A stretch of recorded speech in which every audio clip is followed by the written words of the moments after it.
not many people talk about Grays Bay, and I remember first time I heard it was from a person in the Biden administration complaining that we just wouldn't get it done.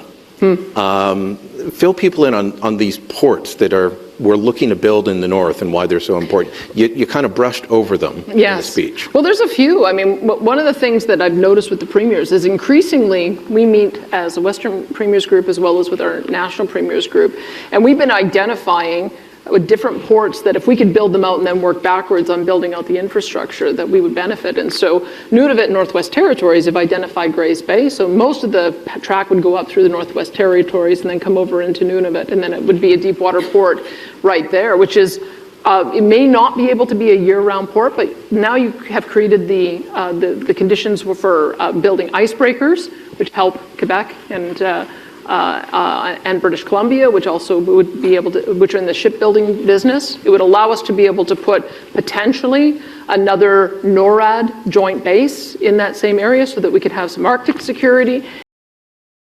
It would also then allow us to start building out the infrastructure, whether it's highways or rail lines or pipelines, so that we would be able to get more of the critical minerals and other products exported off our northern coast that could then come around to Europe. So that, to me, is a way to unlock our north.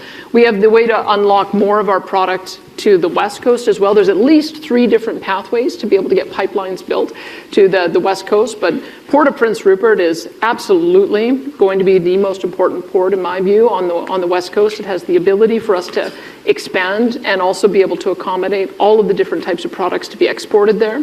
You've seen... is there potential for LNG at Rupert?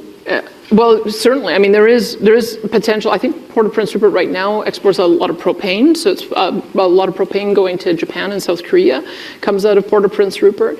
But we also have, of course, the ability to expand coastal gas links. So LNG Canada 1 could expand, get LNG 2. There's at least 4 or 5 other LNG projects. In fact, Francois Poirier from TC Energy, he gave a major speech to the Canadian Club today, saying that Canada should aspire to be the largest LNG exporting nation in the world,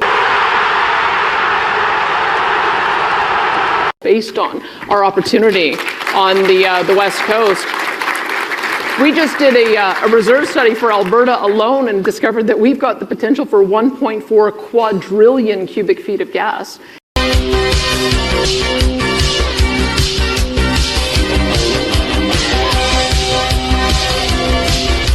And British Columbia has an equivalent resource. So that gives you an idea. It's practically inexhaustible.